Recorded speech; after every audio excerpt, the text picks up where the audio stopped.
Hello दोस्तों, मैं आपका Pankaj sir, concept of physics bye Pankaj sir में आप सभी का स्वागत है। हम लोगों ने कैसा कि हम 2 लेसन हिंदी माध्यम के लिए कंप्लीट कर चुके थे, उसके क्वेश्चन भी अपर लेवल के कंप्लीट कर चुके थे। अब हम लोग हिंदी माध्यम के लिए हम लोग लेसन नंबर 3 पढ़ेंगे, तीसरा लेसन, जो वैद्युत विभव यानी कि इलेक्ट्रिक पोटेंशियल के बारे में हम लोगों को इसमें पढ़ना है।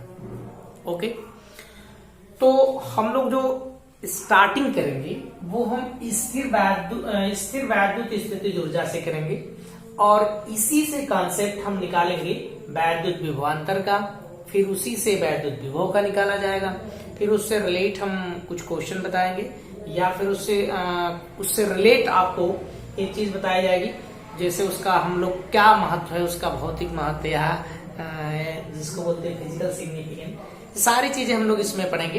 तो बहुत मजेदार लेक्चर होने वाला है, आप इसे ध्यान से लास्ट तक देखिए, बड़ा मजा आएगा।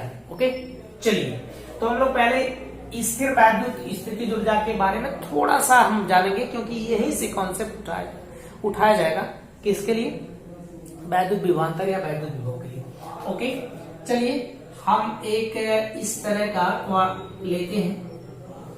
ओके, इसमें एक्स वाई समथिंग जो आप दिखाते हो वही रहने दीजिएगा। ये हमने इसका मूल बिंदु O कर दिया, इस मूल बिंदु पर एक हमने चार्ज रख दिया है, ये कैपिटल Q है, राइट, सवाल की भी रख सकते हो। यहां से एक हम कुछ ऐसे पोजीशनिंग कर देते हैं, 2 पॉइंट लेते हैं, राइट, एक A है एक B है ना, एक A है और एक B है। ओके, हम उस चीज को ढूंढना चाहते हैं कि जिस चीज को हमें पढ़ना है, वहां से हम कॉन्सेप्ट निकालना चाहते हैं कि वैद्युत विभवांतर या वैद्युत विभव कैसे समझेंगे कि ये वैद्युत विभव या वैद्युत विभवांतर है। तो आइए देखते हैं। हम यहां पर एक काम करते हैं, ऐसे हमने रख दिया। ओके, एक यहां पर हमने परीक्षण आवेश लेकर आए, परीक्षण आवेश को Q0 से प्रदर्शित करते हैं, और हमें करना क्या है कि इस परीक्षण आवेश को A से B पर लाना है। तो जब हम इसे A से B पर लाएंगे तो ये प्लस इस प्लस वाले को प्रतिकर्षित करेगा, ट्रम ट्रम करके बाहर भगाएगा कि नहीं भगाएगा, इसे वो भगाएगा बाहर। तो इसके विरोध में हमें काम करना है, कहां से कहां तक लाना है, B तक लाना है, A से B तक। ओके, तो थोड़ी सी बात मैं लिखता हूं और उसके बाद हम लोग इसे समझते हैं आगे। हमने क्या करना है, जानना है। माना परीक्षण आवेश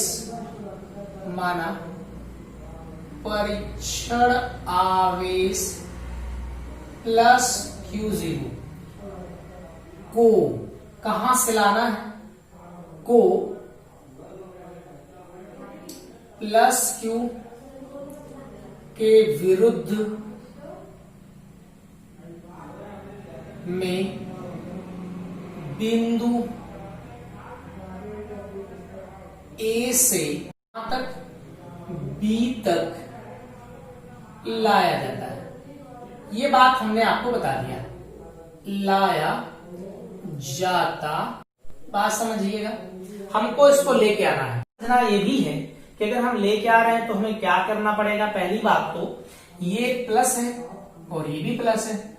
ओके, परीक्षण आवेश जानते हैं, एक ऐसा आवेश जो बहुत छोटा सा आवेश है और उसके कारण जो वैद्युत विभव जो वैद्युत क्षेत्र होता है वो बहुत छोटा होता है, इसका वैद्युत क्षेत्र इसे प्रभावित नहीं कर सकता है, तो ये वाला इसको प्रभावित करेगा, यानी कि इस पर एक बल लगेगा जो बाहर की तरफ होगा, वैद्युत बल।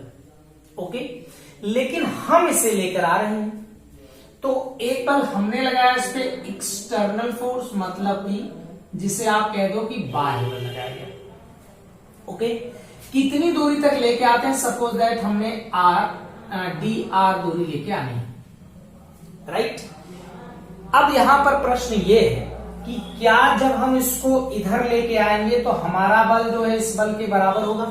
हम एक चीज का हमेशा ध्यान रखेंगे, ये कॉन्सेप्ट है, आप समझिएगा कि इसे हमें किसी भी हालात में कभी तेजी से नहीं लाना है।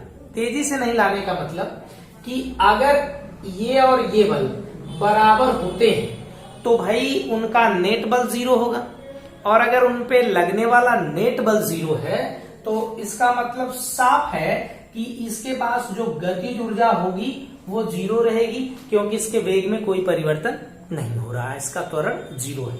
तो हर हाल में हमको इसे बिना त्वरण के लेके आना है, और बिना त्वरण के तभी आएगा जैसे कि जब हम इधर पीछे की तरफ 5 न्यूटन का बल, तो आगे की तरफ भी कितने न्यूटन का बल, 5 न्यूटन का बल, 5 न्यूटन ऐसे करके लाना ना। तो अब बोलो कि अगर ये दोनों बल बराबर रहे तो इसका मतलब कि परीक्षण आवेश पर लगने वाला नेट बल तो 0 है ना? नहीं है। परीक्षण आवेश Q0 पर लगने वाला कौन सा बल भाई? नेट बल। नेट बल कैसा है भाई? 0 है ना? दोनों बल आपस में बराबर इधर उधर टर्न करके। तो जो आवेश है परीक्षण आवेश, उसे हम कैसे लेके आ रहे हैं? परीक्षण आवेश Q0 को A से B तक बिना त्वरण के लाया जाता है। बात समझ में आ रही है कि हम लोग यहां पर जो है त्वरण की बात नहीं करेंगे, यहां पर त्वरण लगेगा नहीं और वो आराम से यहां से वो ए से बी पर चली जाएगी बस। ऑफकोर्स तो भाई अगर ऐसा होता है तो आप सोचो कि तब किया गया क्या कार्य क्या होगा? बाह्य बल द्वारा किया गया कार्य। बोलो W बराबर कितना भाई? F एक्सटर्नल इंटू, ऐसा हो जाएगा ना जी? ना, नहीं होगा। ये कार्य को थोड़ा हम लिख दें, कैसा कार्य है ये, कहां से कहां तक जाने वाला कार्य है? A से B, तो ये भी हमने लिख दिया। ये इस तरह का कार्य नहीं है, क्योंकि इसमें बल एक जैसा थोड़ी है, बल बदल रहा है। अब कैसे बदल रहा है देखो, अगर आप इस वाले को इसके करीब लेके आओगे तो अगर हम कूलाम के नियम से देखें तो ये इस पे लगने वाला बल Q0 कैपिटल Q अपान R स्क्वायर होता है। जैसे जैसे दूरी घटती है बल का मान बढ़ता है। मतलब कि अगर हम पहली बार इधर 5 न्यूटन का इधर 5 न्यूटन का हम बल लगा के उसके करीब लेके आए, लेकिन जैसे जैसे करीब लाते गए तो इधर वाला लगने वाला बल इसके द्वारा इस पे लगने वाला बल दूरी के साथ बढ़ता है। दूरी जैसे घटेगी वैसे वैसे बढ़ने लगेगा। यानी हम जैसे जैसे करीब आएंगे उतना बल तो रह नहीं जाएगा, करीब आएंगे तो बल ज्यादा लगेगा पीछे की तरफ, तो हमको और ज्यादा लगाना पड़ेगा। सोचो पहले 5 न्यूटन का बल लगा रहा था, ऐसे आप खींच रहे थे, ओके, फिर 10 न्यूटन का बल हो गया, करीब आ रहे हैं तो हमें ज्यादा बल लगाना पड़ेगा तेजी से ना। तो बल का मान क्या करेगा, यहां वेरी कर रहा, बदल रहा है। तो हम अगर थोड़ा फर्स्ट ईयर का ध्यान दें कोर्स में, जहां पर बल वेरिएबल होता है, परिवर्तित होता है, वहां पर इस तरह बल बड़े विस्थापन करके कार्य नहीं निकाला जाता है। उसके छोटे छोटे कार्यों को हम जोड़ते हैं ना, और उस छोटे छोटे कार्यों को जोड़ने के लिए हमारे पास इंटीग्रल महोदय उपस्थित, आइए इंटीग्रल महोदय उपस्थित है। कहां से कहां तक है ये? ए से बी तक। ऑफ कोर्स ये है, ये बात समझ में आई आपको। लेकिन यहां पर बात ये भी है कि जो ये दोनों बल हैं, ओके, ये बल बराबर हैं और कैसे हैं? विपरीत है। हाँ जी। तो अगर ये बल, ये कार्य हमको इस बल द्वारा निकालना होगा तो कैसे निकलेगा? जैसे हमने तो इधर लेके आए तो हम कार्य कर रहे हैं तो इधर हमने खींच दिया। तो अगर यही कार्य इस बल के लिए देखा जाए तो ध्यान दीजिएगा, तब ये कार्य इस तरह का नहीं रहेगा। A B WAB integral A से कहां तक, B तक, माइनस हमने लिख दिया। इसी माइनस को मैं समझाना चाहता हूं कि आपने माइनस कैसे लिख दिया। माइनस इस तरह से हमने लिख दिया है कि यहां पर बल इधर लग रहा है, वस्तु इधर विस्थापित हो रही है।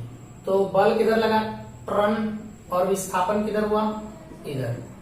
ये विस्थापन इधर हो रहा है, तो इनके बीच का एंगल कितना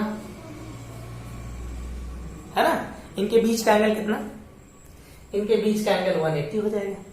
मतलब अगर हम इसी को ऐसे न करके इसको हम हटा दें, अगर या आप समझे तो हम यहां पर ऐसे भी लिख सकते थे, इसको हटा के क्या भाई cos 180, तो फिर बाद में तो हो जाता है ना ABFE ऐसा हो गया। तो इतना कार्य इसमें किया जाएगा, राइट, इतना कार्य इसमें किया जाएगा। देखिए ये दिख नहीं रहा, इसे हटा देते हैं यहां से, तो हम इसे ऊपर लिख देते हैं। यहां पर WAB बराबर माइनस इंटीग्रल A से B FE/dr, ऐसा काम आया है। लेकिन हम आपको फिर से बता दें एक बात कि जब भी हम कार्य इसमें देखेंगे तो इस बल के लिए हम नहीं देखेंगे, हम हमेशा इसके विरुद्ध वाले बल देखेंगे ना। कहीं पर किया गया कार्य अगर किसी बल के विरुद्ध होता है, वही किया गया कार्य उसमें स्थितिज ऊर्जा के रूप में क्या होता है, संचित होता है। अगर कार्य उसके बल द्वारा किया जाएगा तो उसमें उसकी स्थितिज ऊर्जा में कमी के बराबर होता है, राइट। यहां पर एक चीज है कि ये जो किया गया कार्य है, हम इसी को यही किया गया कार्य, ठीक, किसमें भाई संचित होता है, वैद्युत स्थितिज ऊर्जा में क्या होता है भाई, संचित हो जाता है, संचित हो जाता है। यहां पर एक चीज और समझना है कि अगर ये किसी हालात में A से चलकर B पर आता है, तो इस हालात में A से B पर आने में उसकी ऊर्जा में कुछ अंतर हुआ है।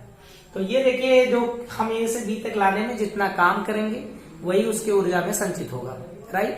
तो इसका मतलब इसमें किया गया जो कार्य है वो उन दोनों बिंदुओं के ऊर्जाओं के अंतर के बराबर होगा।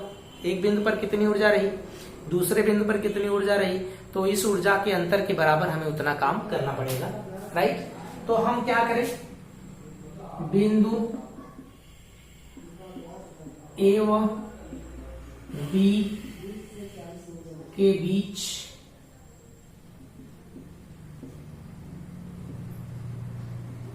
वैद्युत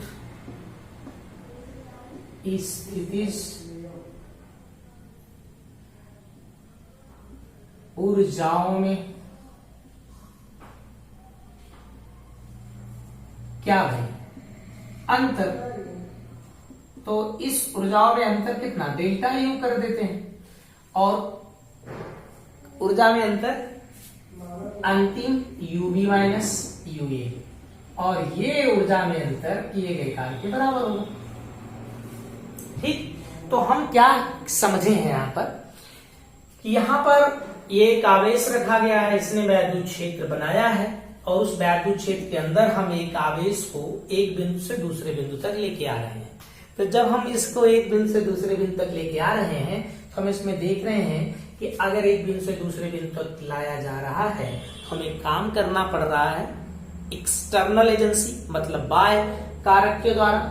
और जब हम काम कर रहे हैं तो उसकी ऊर्जा में अंतर, जो कार्य किया जा रहा है वो कितना है, इसकी ऊर्जा में होने वाले अंतर के बराबर होगा। अब इसी कॉन्सेप्ट को हम पकड़ते हैं और इस बात को हम वैद्युत विभव, वैद्युत विभवांतर तक समझने की कोशिश करते हैं। देखिए, जैसे हमने पढ़ लिया है, क्या हमने पढ़ लिया है कि जो गुरुत्वाकर्षण है उसमें हम उसी चीज को समझाते हैं। आप जैसे सोचो जनाब की गुरुत्वाकर्षण की बात हो रही है, हम इस पृथ्वी के तल से कुछ कुछ ऊंचाई पर एक पिंड को लेके जाते हैं। जैसे कि आप इस ए तक से ले गए, बी तक ले गए और सी तक लेके गए, उनको कुछ ऊंचाई तक लेकर गए ना। इस बात को दोनों को रिलेट करके समझिएगा, मजा आएगा। तो हम क्या करते हैं, स्पिन को यहां से ए तक लेकर गए। सपोज दैट जब वो ए पर पहुंचा तो उसके पास 100 जूल की ऊर्जा होगी। फिर जब उसको हम ए से बी पर लेके गए तो उसने 200 जूल की ऊर्जा प्राप्त कर लिया। कौन प्राप्त करेगा? पिंड प्राप्त करेगा, ऊंचाई है ये। और फिर इसके बाद हम जब यहां लेके गए तो 300 जूल की ऊर्जा उसने प्राप्त किया। कोई भी समथिंग आप ले सकते हो। तो आप सोचो कि जब हम उस पिंड को यहां पर मान लीजिए धरातल है और यहां पर उसकी ऊर्जा चलो 0 है। 0 क्या? हाँ 0, एकदम पूरा टच हो जाएगा। तो आप सोचो कि जब हम उसको यहां पर ले जाके छोड़ देंगे तो क्या होगा? होगा ये कि जैसे हम छोड़ेंगे तुरंत खटाक से नीचे आएगी। क्यों नीचे आती है? इसलिए नीचे आ रही है कि यहां पर ये जो पिंड यहां पर है जिसके पास 100 जूल की ऊर्जा हो गई है, वो अपने ऊर्जा को हमेशा मिनिमम रखना चाहता है, वो अपने ऊर्जा को कम से कम करना चाहता है। तो वो यहां से यहां तक क्या करेगा? भाग के चला आएगा। तो यहां से यहां तक भाग के चलाया।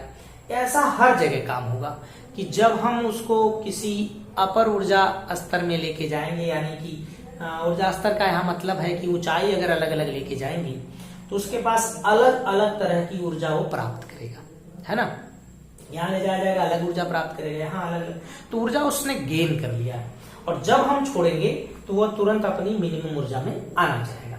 जैसे आप यूं सोचो कि अगर हम बी से छोड़ दें तो ए तक लाया जाएगा तो कितनी ऊर्जा वो क्या करेगा, या उसके पास कितनी ऊर्जा का अंतर होगा? तो 100 जूल का ऊर्जा का अंतर है, जिससे वह बी से कहां पर आ जा रहा है? ए पर। अगर हम इसी को उल्टा सोचें, हमें ए से बी पर ले जाना है, वो पॉइंट फिक्स है कि इस पॉइंट पे लेके जाएंगे तो उस पिंड के पास इतनी ऊर्जा आ जाएगी। मतलब अगर हम ए पर हैं तो उस पिंड के पास कितनी ऊर्जा आ जाएगी? 100 जूल की। अगर हम बी पर जाएंगे तो कितनी जूल की आ जाएगी? 200 जूल की आ जाएगी। और अब सोचो कि अगर हम ए से उसको बी पर लेके जाते हैं तो हमें कितना कार्य करना पड़ेगा इसके हिसाब से। तो इसके हिसाब से हमें कार्य करना पड़ेगा कि उनकी ऊर्जाओं के अंतर के बराबर। तो हम इसमें कितनी ऊर्जा का अंतर देख रहे हैं? हम इसमें 200 माइनस 100 जूल का ऊर्जा का अंतर देख रहे हैं, यानी कि हम 100 जूल काम करेंगे ए से बी पर ले जाने के लिए। उस पिंड को जब हम ए से बी पर लेके जाएंगे तो 100 जूल का काम करेंगे। इसी तरह जब हम इस पिंड को यहां छोड़ेंगे ना तो फटाक से कहां आ जाएगा? वो बिंदु ए पर आ जाएगा, क्योंकि वो मिनिमम ऊर्जा में रहना चाहता है। यहां आइए, जब हम इसको ए से बी पर लेके आएंगे और बी पर छोड़ दिए तो बी पर जो छोड़ोगे त्यों वो अपनी मिनिमम ऊर्जा में जाना चाहेगा। यहाँ पर प्रतिकर्षण के विरुद्ध ज्यादा काम करना पड़ेगा, इसलिए ऊर्जा यहाँ ज्यादा रहेगी ना। अच्छा, इस पॉइंट को अगर हम ऐसे सोचें कि ये जो पॉइंट है वह 100 वोल्ट सॉरी, और ये जो बी पॉइंट है वो 200 वोल्ट। आप इन बातों को समझिएगा। समझना ये है कि 100 जूल और 200 जूल क्या है? ऊर्जा है। किसने गेन किया है? तो आप कहेंगे जिस पिंड को हम ए से बी पर लेके जा रहे हैं वही पिंड उसको गेन किया है, प्राप्त किया है। यानी ए से बी पर जाने पर वो पिंड कितनी ऊर्जा प्राप्त कर ले रहा है? तो आप कहेंगे कि अगर ए पर रहता है तो 100 जूल, बी पर जाता है तो 200 जूल। इसी बिंदु को अगर हम एक इंडिकेशन कर दें कि ये बिंदु क्या प्रदर्शित कर रहा है, तो एक ये प्रदर्शित कर रहा है कि इस बिंदु की जो इंफॉर्मेशन है, जो बिंदु की संभावना है कि बिंदु ए जो है वो 100 वोल्ट है, बिंदु बी जो है वो 200 वोल्ट है। ये 200 जूल और 100 जूल ये ऊर्जा किसकी है? फिर से उस पिंड की ऊर्जा है ना, और ये इस पिंड की ऊर्जा है, ये भी उस पिंड के ऊर्जा प्राप्त किया है। लेकिन बिंदु ए और बी भी तो कोई इंडिकेशन होंगे जो ये बताएंगे खटाक की यहां पर जाएंगे तो ये यहां पर जाएंगे। वो इंडिकेशन है कि बिंदु बी ये है, बिंदु ए कुछ इस तरह का है, ऐसी चीजें तो इंडिकेशन है। तो इसी का जो वोल्टेज हमारे पास यहां आ रहा है, यहीं से हमारा थोड़ा कॉन्सेप्ट निकल रहा है कि यहां पर एक चीज जो काम कर रहा है, ये वैद्युत क्षेत्र काम कर रहा है और वैद्युत क्षेत्र के कारण इस पे बल भी लग रहा है। ऑफ कोर्स लग रहा है यार, तो इस पे बल भी लग रहा है, बल लग रहा है। तो ये जो बल लग रहा है और यहाँ पर हम इसको लेके आ रहे हैं, काम कर रहे हैं, तो यहाँ हमें एक चीज सीखने को मिली कि इसके क्षेत्र में, इसका क्षेत्र जो डिस्क्राइब होगा, क्षेत्र जो प्रदर्शित होगा, उसमें एक दूसरी चीज जरूर प्रदर्शित होगी जो उस बिंदु की संभावना, उस बिंदु के बारे में बताएगी। जैसे हमें ए से बी पर ला रहे हैं तो ए के बारे में कुछ बताएगा और बी के बारे में बताएगा, बिंदु ए के बारे में भी बताएगा, बिंदु बी की। जैसे इसमें ऊर्जा के हिसाब से अगर देखा जाए तो यहाँ ऊर्जा ज्यादा, मान लो यहाँ पर 200 जूल, यहाँ पर 100 जूल, समझिएगा। तो ये जो बिंदु ए है और बी, तो बिंदु ए पर अगर आवेश रहेगा तो कितना जूल उस पे ऊर्जा प्राप्त रहेगी, 100 जूल की। अगर उसको हम ए से बी पर लेके आते हैं तो कितना जूल प्राप्त कर लेगा, 200 जूल। लेकिन जो बिंदु ए है वो प्रदर्शित कर रहा है कि ये 100 वोल्ट का इंडिकेशन है और ये 200 वोल्ट का इंडिकेशन है। ये बता रहा है उस बिंदु के बारे में। तो हमें एक चीज मिला कि यहाँ पर वैद्युत क्षेत्र को जो प्रदर्शित करने वाली राशि होती है, उस राशि के साथ साथ उस वैद्युत क्षेत्र में एक अलग तरह की राशि है जो कि वर्क, जो कि उसके जो एनर्जी है उसके डिफरेंस पे डिपेंड तो नहीं कह सकते, लेकिन डिफरेंस से जो हमें है वो उसी से इंडिकेशन हो रहा उसका। यानी कि जो कार्य है वो एक अदिश राशि है, तो जो भी इसमें राशि हमको मिल रही है वो एक अदिश राशि है।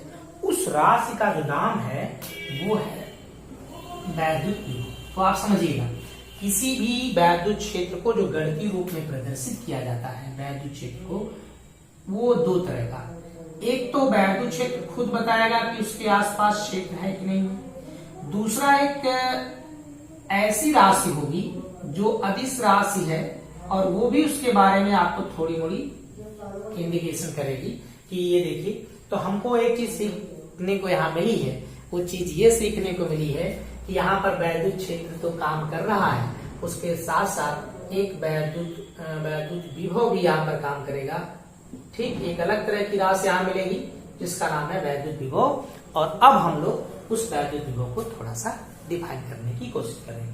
अब ये मैटर समझ में है कि जो पॉइंट होगा वो केवल उसकी पोजीशन, उसकी संभावना को बता देगा कि हाँ यहाँ पर इस तरह की चीज है, यहाँ पर इस तरह की चीज है। अगर वो पार्टिकल जो आवेशित है वो यहाँ आता है, इतने जूल का ऊर्जा प्राप्त कर लेगा। अगर हम उसे कहेंगे कि भाई साहब तुम बी पर चले जाओ, तो वह बी पर जाएगा तो इतनी ऊर्जा प्राप्त कर लेगा, है ना। और लेकिन इस बिंदु को प्रदर्शित करने के लिए हमारे पास एक तरह की राशि है जिसको हम वैद्युत विभव के नाम से जानेंगे। ओके, इतनी बात आपको अच्छे से समझ में आई, तो हम चलते हैं नेक्स्ट पे। आइए हम लोग वैद्युत विभव के बारे में थोड़ा सा जानते हैं, इसको मिटाते हैं। ओके,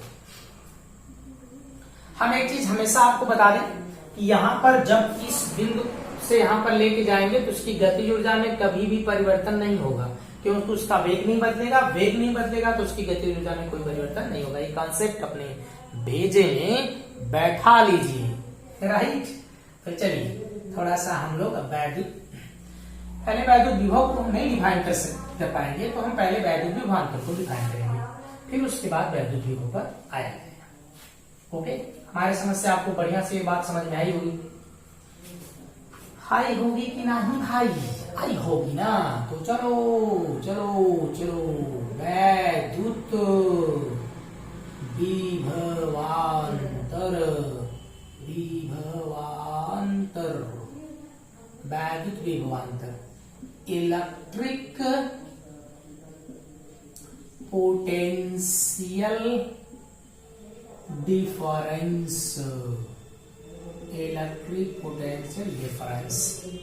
ओके, अब यहां पर हम लोग मान लो ये वैद्युत क्षेत्र है, इस तरह का ट्रन करके, यहां एक बिंदु है, यहां एक बिंदु है, ये आपका बी है घटाक, ये ए है घटाक। ओके, ये वैद्युत क्षेत्र बना है, तो वैद्युत क्षेत्र के अंदर है, और यहाँ पर हम एक परीक्षण आवेश को इस पे लेके आ रहे हैं। तो इस पे एक बल तो इधर लगेगा जो वैद्युत क्षेत्र लगा रहा है, जिसका नाम QE होगा, ये हम जानते हैं। हम जो बल लगाएंगे उसी के बारे में हम जानेंगे, उसी के बारे में सोचेंगे कि बल इधर लग रहा है, हमसे नहीं मतलब है, हम इतने बराबर ही बल इधर लगाएंगे। ओके, अब आप सोचो कि अगर हमको एक आवेश को A से B पर लाना है, समझिएगा। तो अगर Q0 आवेश को A से B पर लाने के लिए हमें कार्य करना पड़ता है कितना,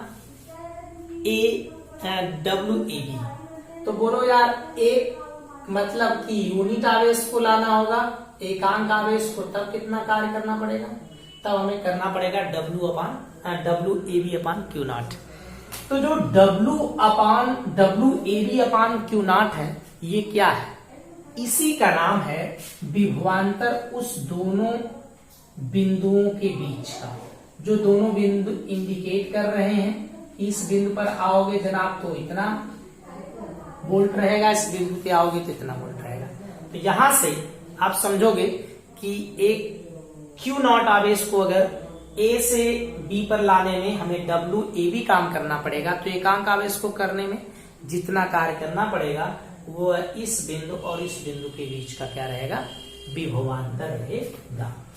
जैसे अभी आप समझ रहे थे कि इसमें 100 जूल है, इसमें 200 जूल है ना, तो मैं यहां पर इस बिंदुओं को इस तरह से भी आपको इंडिकेट करके बता रहा था कि ये कितना रहेगा, 200 वोल्ट रहेगा, ये कितना रहेगा, 100 वोल्ट रहेगा, है ना। तो आप ऐसे सोचो कि अगर उस आवेश को यूनिट रखा जाए तो बोलो यार कि VB माइनस VA, तो कितना जूल का काम किया गया, यहाँ पर इसमें अंतर कितना आएगा, 100 जूल का। तो यहाँ 100 जूल होगा ना, और इसी 100 जूल का अंतर जो होगा यूनिट आवेश के लिए वो क्या कहलाएगा, वोल्ट कहलाएगा। तो हम लोग यहां से डिफाइन कर लेंगे। तो आइए इसको कैसे परिभाषित करेंगे भाई, कि क्या भाई, एकांक परीक्षण आवेश किसे भाई, Q0 को ना, एकांक परीक्षण आवेश को, एकांक परीक्षण आवेश Q0 में देखिए को कहां पर जनाब, वैद्युत क्षेत्र के अंदर ना, वैद्युत बल के विरुद्ध। मैं यहां थोड़ा सा लिख दूं, थोड़ा सा स्पष्ट हो जाएगा, वैद्युत बल के विरुद्ध किया गया कार्य या किए गए कार्य को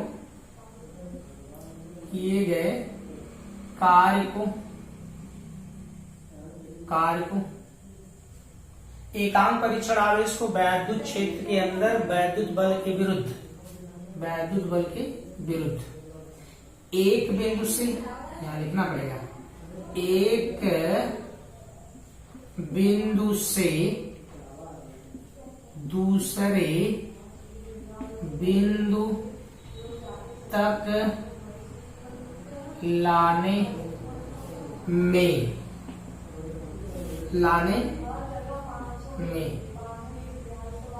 किया गया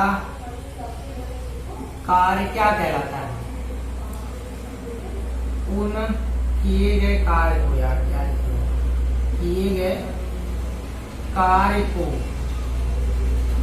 उन बिंदुओं के बीच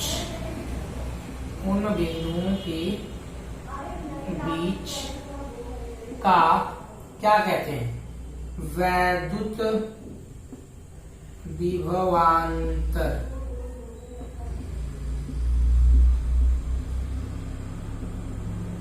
कहते हैं। ओके, आपको बात समझ में आई।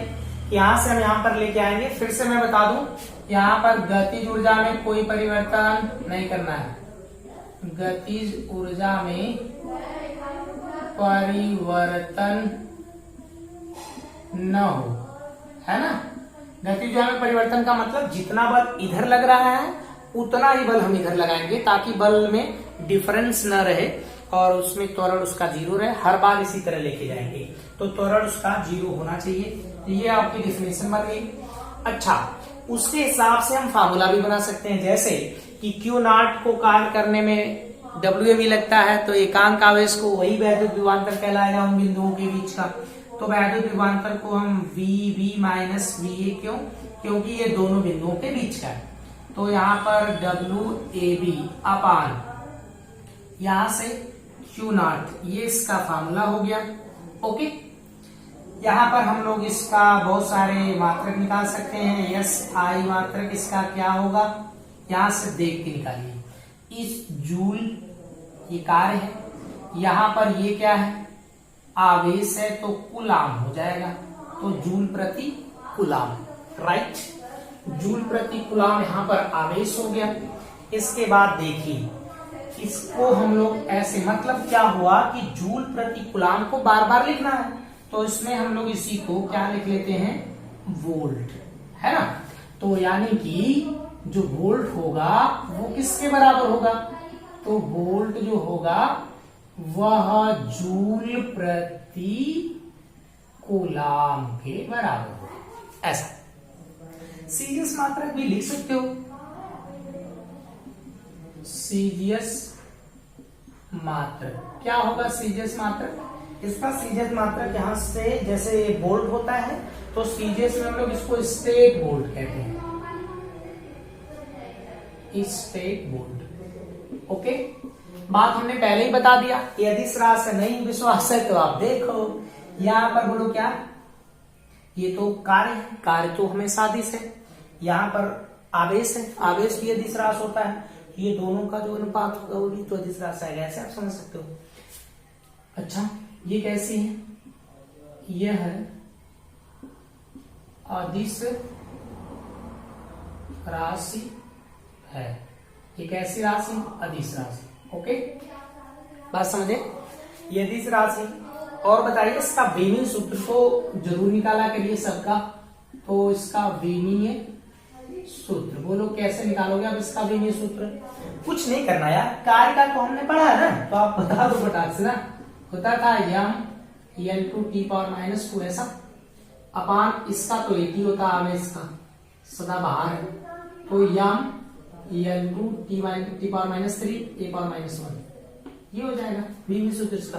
अब कोर्स इतना हो जाएगा, कोई दिक्कत नहीं है। अच्छा, यहां तक तो बात समझ में आई। यहां से हम लोग एक चीज और भी डिफाइन कर सकते हैं, तो कर ले, क्या जाता है, ऐसा सोचो कि यदि जो हमने आवेश लिया है वो 1 कूलाम का, ओके, और उस हालात में जब हम उसे A से B पर लेके आए तो किया गया कार्य जो हो वो 1 जूल का हो, तो यहाँ पर किया गया कार्य अगर 1 जूल होता है तो क्या मिलेगा, देखो ध्यान से, यहां से हमको VB माइनस VA बराबर VB माइनस VA मिलेगा। तो VB माइनस VA कैसा, देखिएगा, इसका मान कितना, 1 जूल, इसका मान कितना, 1 कूलाम ना, तो 1 जूल बटा 1 कूलाम यानी जूल प्रति कूलाम हो जाएगा, तो उसे हम नहीं कह सकते 1 वोल्ट कह दें भाई। तो यहां से हम 1 वोल्ट को डिफाइन कर सकते हैं, 1 वोल्ट को क्या कर सकते हैं, डिफाइन कर सकते हैं। तो आओ 1 वोल्ट को थोड़ा डिफाइन कर लिया जाए, यहाँ पर, यहां से मैं कर दूं भाई, तो क्या होगा भाई, यदि ठीक 1 कूलाम आवेश को ठीक कहां पर, वैद्युत क्षेत्र के अंदर ठीक, किसके विरुद्ध, वैद्युत बल के विरुद्ध लाने में क्या किया जाता है, के विरुद्ध, एक विरुद्ध से दूसरे लिखते ना, के विरुद्ध एक बिंदु से दूसरे बिंदु तक लाने में 1 जूल कार्य करना पड़ता है, तो उन बिंदुओं का विभवांतर 1 वोल्ट होता है। उनका जो विभवांतर होगा वो 1 वोल्ट का होगा। राइट, इतनी बातें आपको समझ में आई, थोड़ा बहुत आई है। अच्छा, इसे मिटाते हैं। इससे अच्छे से आप स्क्रीन शॉर्टकट ले सकते हो या फिर आप इसे नोट कर लो तो और बढ़िया रहेगा। इसे मिटाते हैं। अब आते हैं वैद्युत विभव। आइए, कंसेप्ट आपको बढ़िया समझ में आया? बोला करो भैया, नहीं आया तो भी कुछ बताओ। आया होगा भैया, आया होगा। चलो, अब आते हैं हम लोग वैद्युत विभव पर।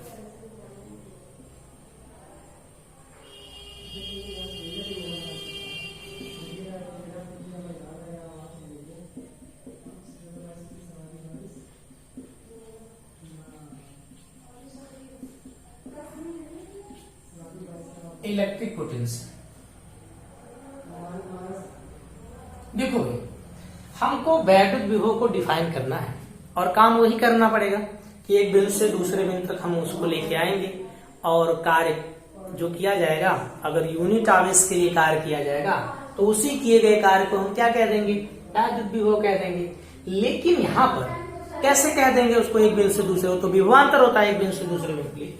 इसको डिफाइन करने के लिए जो हमारा बी पॉइंट है उसे भेजेंगे कि तुम जाओ भाई इनफाइनाइट पर, और जब ये इनफाइनाइट पे पहुंचेगा ना, तो इनफाइनाइट पे यहां पर जो विभव होगा वीबी, वीबी नहीं था, ए था ना, ए है, सॉरी। तो इस पे विभव कहां कितना माना जाएगा? 0। अभी हम लोग एक फॉर्मूला ड्राइव करेंगे, वहां से आप समझ लीजिएगा। ये होता है के क्यू अपॉन आर।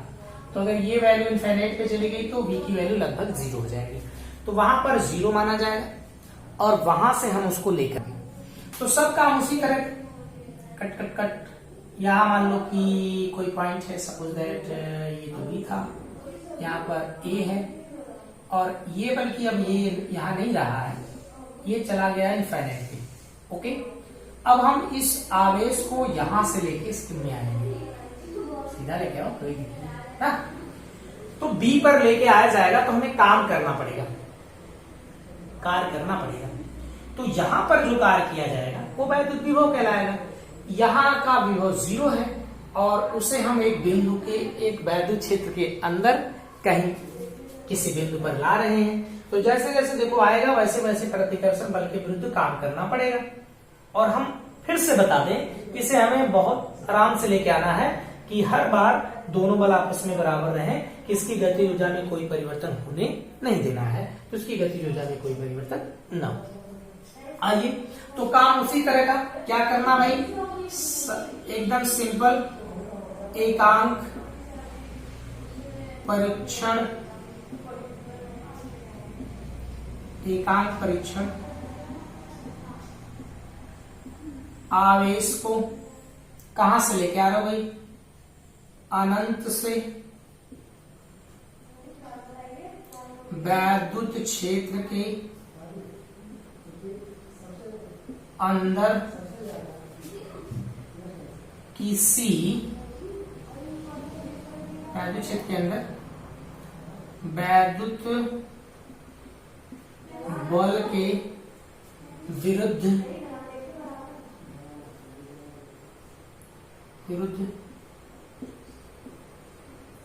किसी बिंदु तक लाने में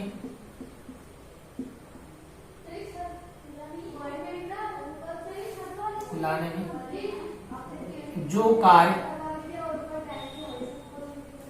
किया जाता है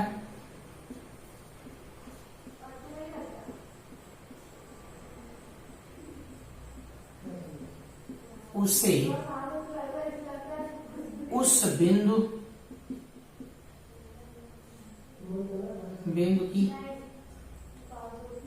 का वैद्युत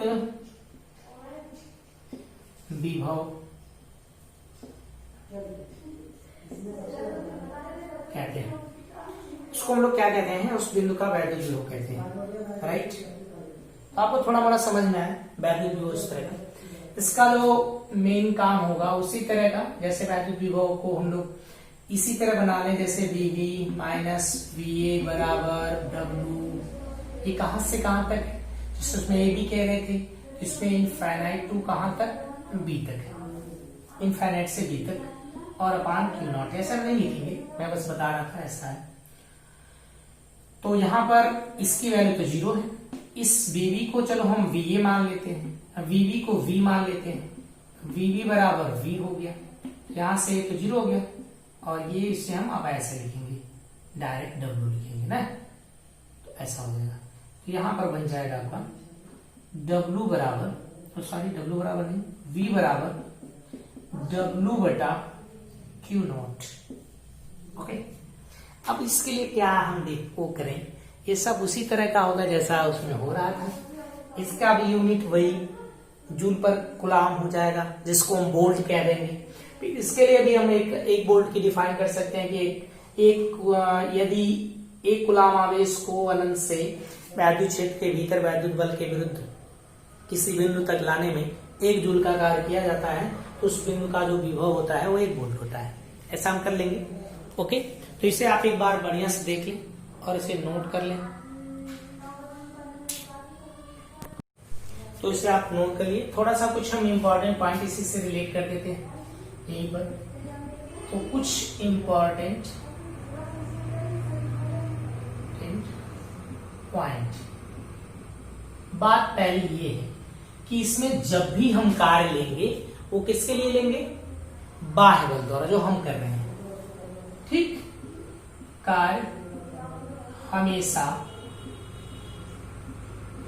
बाह्य बल द्वारा माना जाता है। ये सबके लिए मत बताना मुझको, ये इसी के लिए केवल है कि हमेशा कार्य हम इसमें किसके लिए मानेंगे? बाह्य बल के लिए। जैसे हम लगाएंगे उसको लेके आएंगे, यही कार्य लिया जाएगा। हमें आप छोड़ दिए ट्रॉन करके भाग जाएगा, हमें उससे क्या लेना देना है? वो तो ये वैद्युत क्षेत्र उसको भगा रहा था, हम जो कर रहे हैं वही हम करें, जो हम बल लगाएंगे उसी के द्वारा कार्य लिया जाएगा। राइट, किया गया कार्य जो होगा, किया गया कार्य हमेशा पथ पर निर्भर नहीं करता है। मतलब इसका थोड़ा समझने का प्रयास करिए। हमेशा का मतलब ना, हम जब भी लेंगे तो कार्य उसके पथ पर निर्भर नहीं करेगा, रास्ते पर निर्भर नहीं करेगा। अच्छा जी, कार्य अगर रास्ते पर नहीं निर्भर करता है तो बल कैसा होता है? बल एक संरक्षी बल है। बल होता है, मतलब यहाँ का जो बल है वो हम लोग क्या कहेंगे, जो हमने बाह्य बल लगाया है वो बल हमेशा संरक्षित रहेगा। संरक्षित बल के बारे में आप जानते हैं, जैसे आप सोचो ये ए पॉइंट है और ये बी पॉइंट है। राइट, ये आपका घर है या मार्केट जा रहे हो, तो इस मार्केट में जाने के लिए आपके पास बहुत सारे रास्ते हैं। ये देखो करके घूम गए, ये खेत की तरफ सीधे सीधे निकल गए, खेत से होते हुए निकल गए, और ये आपने टेढ़ा मेढ़ा जिग जैग मोशन कर लिया, ड्रिंक कर लिया होगा। अगर यहाँ पर पी लिया तो ऐसे ऐसे करते करते तो टेढ़े मेढ़े मार्ग से ऐसे कौन चलता भाई कोई ना? आपने क्वेश्चन देखा उसमें, एक था कि जो शराबी है एक तंग गली में पी कर इधर उधर जा रहा, 5 कदम आगे जाता है फिर 2-3 कदम पीछे आता है, ऐसा कुछ। तो यहाँ पर इस तरह चलता है। तो यहां पर अगर इस दौरान जो रास्ता 1 है, ये रास्ता 2 है और ये रास्ता 3 है, इन तीनों रास्तों को ध्यान से देखा जाए तो कार्य W1, W2, W3 आ जाए। लेकिन इसमें जितने भी कार्य आते हैं सब कार्य आपस में बराबर रहेंगे।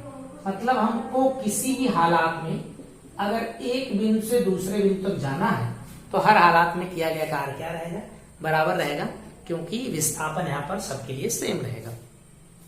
यहाँ पर जो विस्थापन सबके लिए सेम होगा, इसका मतलब हम रास्ता जितना मर्जी चॉइस कर लें रास्ता टेढ़ा मेढ़ा जैसा भी कर लें, लेकिन किया गया कार्य हमेशा इन लोगों के लिए बराबर रहेगा। एक चीज, दूसरी चीज ये है कि अगर बल संरक्षित होता है तो एक चक्र में किया गया कार्य हमेशा शून्य होता है। एक चक्र में किया गया कार्य मतलब एक चक्र का 0। जैसे आप सोचो कि आप अपने घर से मार्केट गए, तुरंत कुछ खरीदना था, टक टक टक साइकिल चलाते हुए अलग तरह की होगी, लेकिन मैं बता दूं, गए यहां से मार्केट से फिर दूसरा रास्ता बदल के अपने घर आ गए। तो आप गए हो तो कार्य इतना किए, फिर वापस आए उतना कार्य किए, तो टोटल कार्य इसका 0। जाने का कार्य प्लस अगर हुआ तो मैं आने वाला माइनस, तो टोटल कार्य 0। उस पॉइंट पे फिर से पहुंच गए तो इसलिए आपका कार्य 0 हुआ। ओके, तो एक चक्र में किया गया कार्य शून्य होता है। तीसरी बात जो कि हमने आपको पहले एक लेक्चर में बता दी है कि जो परीक्षण आवेश होता है वो बहुत छोटा लिया जाता है। तो परीक्षण आवेश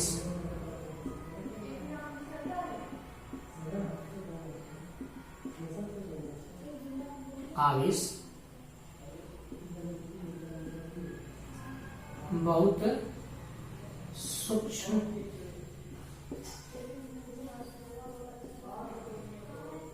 माना जाता है। अच्छा, सूक्ष्म मानने का क्या मतलब है? जिससे इसका स्वयं का वैद्युत क्षेत्र न, है ना, मतलब कि ये इतना छोटा है कि ये खुद का वैद्युत क्षेत्र नहीं बना सकता। अगर ये खुद वैद्युत क्षेत्र बनाने लगे तो आप सोचो कि ये इसका खुद का विभव होने लगेगा यार, वैद्युत विभव खुद इसका विभव होने लगेगा। तो यहाँ पर इसका वैद्युत विभव क्या होना चाहिए? इसके लिए वैद्युत क्षेत्र एकदम न हो, स्वयं का वैद्युत क्षेत्र न का मतलब है कि बिल्कुल एकदम बहुत ही कम हो, जिसके कारण इसको प्रभावित न कर पाए दूसरे वैद्युत क्षेत्र को। जैसे यहाँ पर ये वैद्युत क्षेत्र है, इसे प्रभावित न कर पाए। ओके, इतनी बात आपको समझ में आ रही? अच्छे से देख लीजिए और इसे आप बढ़िया से नोट कर सकते हैं। तो चलिए हम लोग इसके बाद चलते हैं, इसको मिटाते हैं।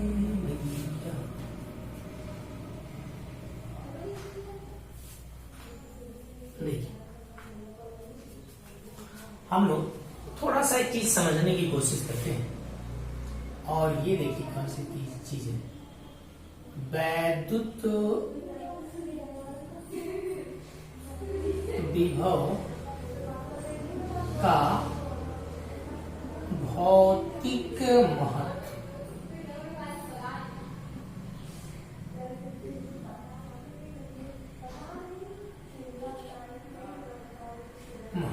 Right, physical significance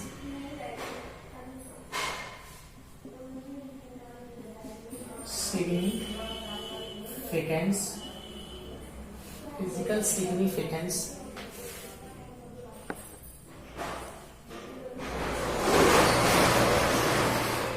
significance of electric potential। Okay, ये चीज आप एक बात थोड़ा समझते हैं क्या होता है इसमें। जैसे आप ऐसे सोचो कि एक यहां पर बड़ा सा एक टफ है, टक टक टक, है ना, और ये पतली सी मैंने एक नाली बना दिया इसमें। ओके भाई, ओके ओके ओके, यहां पर ऐसा बना दिया मैंने, ओके। इसमें वाटर इतना है फिलर,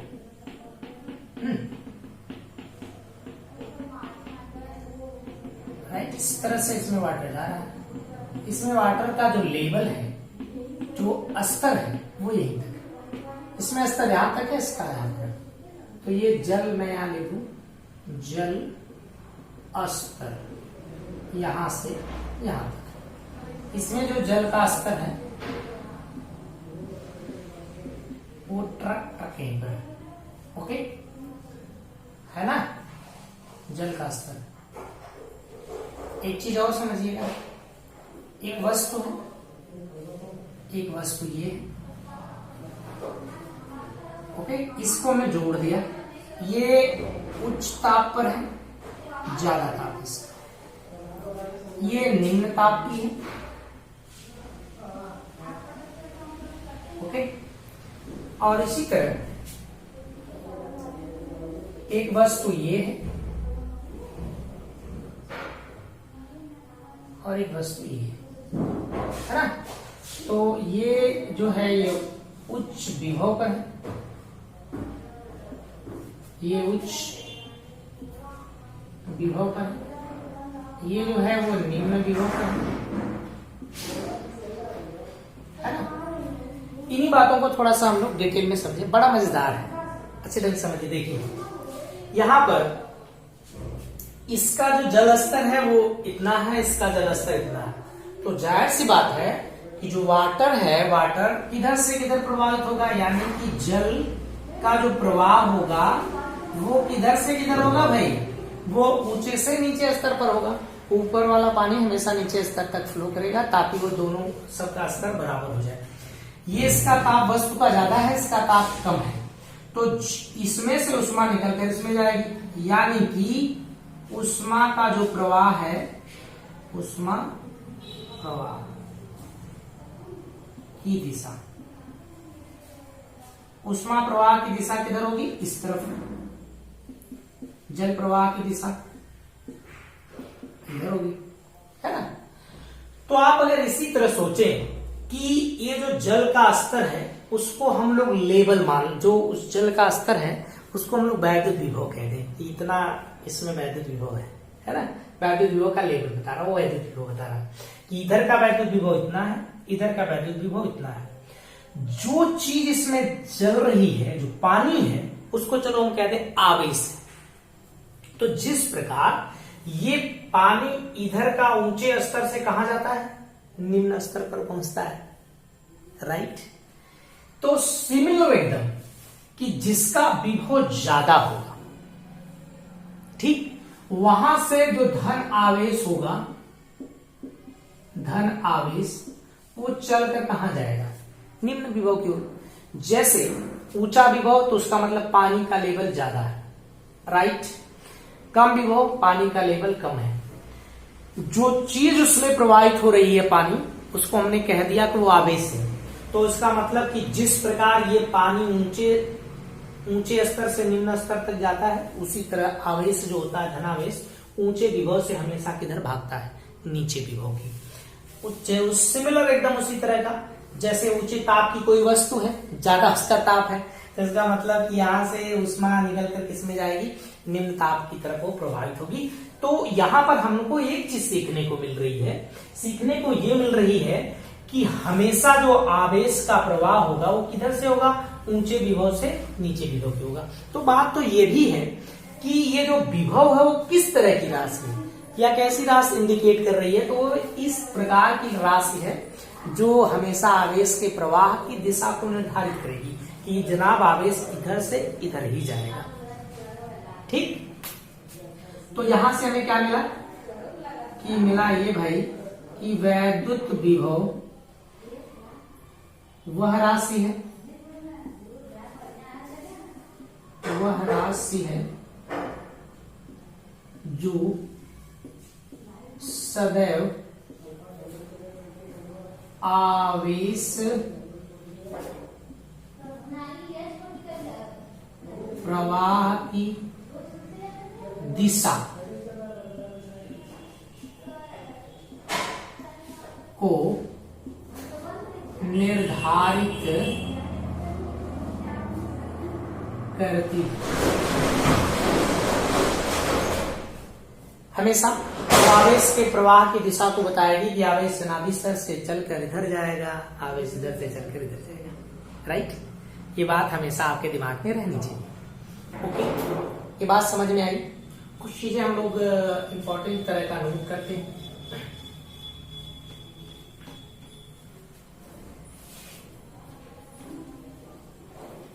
फैक्टर है, इसे आप बढ़िया से देखें। ये चीज ये है कि अगर हम वैद्युत क्षेत्र की दिशा की बात करते हैं, जैसे ये प्लस है तो वैद्युत क्षेत्र की दिशा इधर है। ओके, हम दो पॉइंट लेते हैं, चलो ए लेते हैं और ये बी लेते हैं। राइट, तो जब हम वैद्युत क्षेत्र की दिशा में जाएंगे ना, तो यहां का विभव ज्यादा होगा, हाई पोटेंशियल होगा, और यहाँ का जो पोटेंशियल होगा वो लो होगा। मतलब वैद्युत क्षेत्र की दिशा में हम जब बढ़ रहे हैं तो किधर जाते हैं, निम्न विभव की तरफ जब बढ़ते हैं। अरे इधर का विभव ज्यादा होगा, इससे जैसे जैसे दूर जाएंगे वैसे वैसे विभव कम होगा। जैसे मान लीजिए ये बात माइनस के लिए रखी, तब इसका वैद्युत क्षेत्र तो इधर होता। इसका मतलब कि इसमें हम किधर से किधर आते, ए से बी। वैद्युत क्षेत्र की दिशा में अगर हम आ रहे हैं तो यहाँ पर यहाँ पर हाई होगा और यहाँ पर लो होगा। तो वैद्युत क्षेत्र की दिशा में यहां से हमने एक चीज निकाला कि क्या भाई, वैद्युत क्षेत्र की दिशा में, ओके,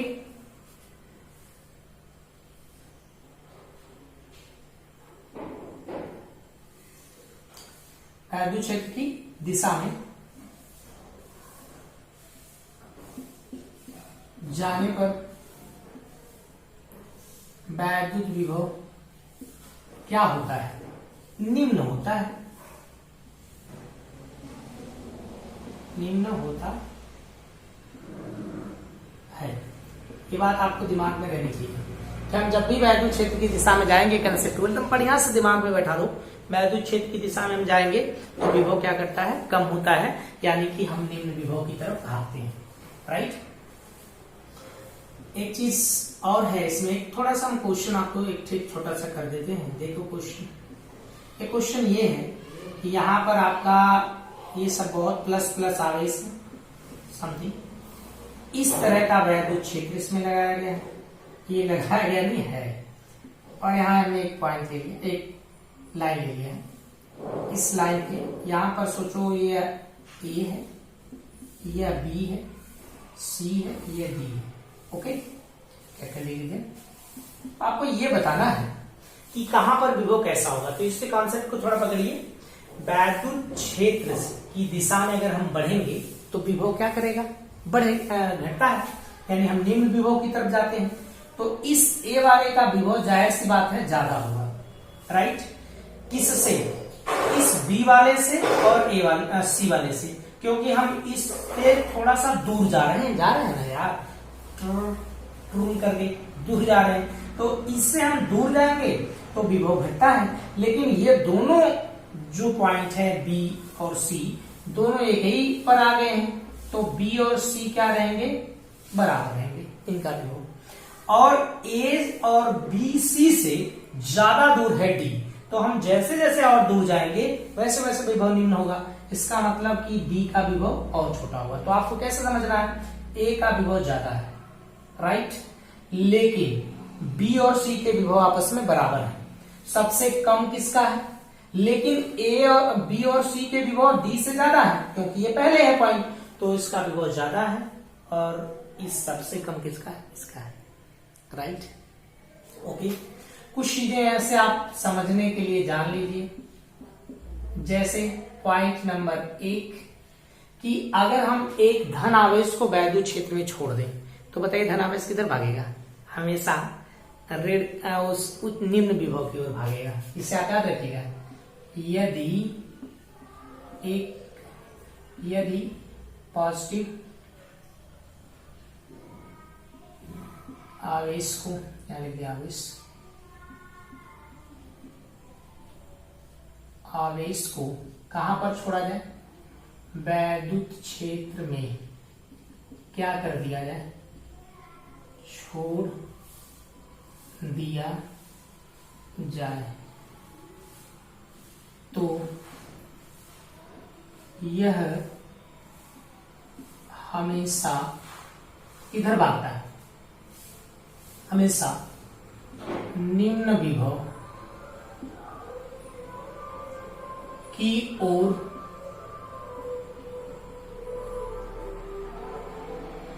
जाता है।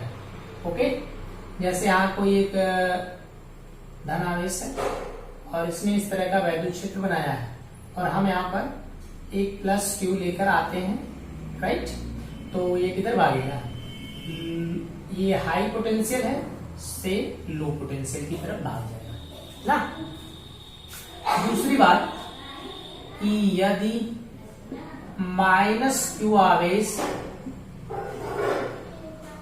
को क्या किया जाए, माइनस क्यू आवेश को सोचो, माइनस क्यू आवेश को वैद्युत क्षेत्र में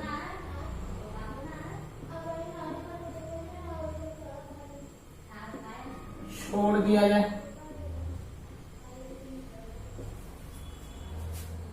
तो यह हमेशा उच्च विभव की ओर जाता है। जैसे कि यहां हमने ऐसे लगा दिया, वैद्युत क्षेत्र इधर है ना, तो वैद्युत क्षेत्र में इधर का वोल्टेज पोटेंशियल ज्यादा होता है और इधर का पोटेंशियल कम होता है, ऐसा हम जानते हैं। यहाँ जो माइनस रहेगा वो किधर भाग कर जाएगा, उधर से इधर आएगा, तो लो पोटेंशियल से हाई पोटेंशियल की तरफ भागता है, राइट। बात आपको समझ में आई, इसका लेक्चर बड़ा इंटरेस्टिंग रहा। तो हम लोग अब जो एंट्री कर चुके हैं वो वैद्युत विभव में कर चुके हैं, तो हम लोग नेक्स्ट लेक्चर जो आएगा, लेक्चर नंबर 2, उसमें हम पढ़ेंगे कि आपको वैद्युत विभव किसी एक पॉइंट चार्ज के लिए, एक बिंदु आवेश के लिए कैसे निकाला जाएगा, एक रिंग के लिए कैसे निकाला जाएगा, मतलब जितने भी तरह के होंगे वहां पर हम लोग वैद्युत द्विध्रुव के कारण कैसे वैद्युत विभव होता है, तो हम लोग उसे एक लेक्चर में कंप्लीट करेंगे। तो आज का lecture complete, now next time मिलेंगे। Thank you.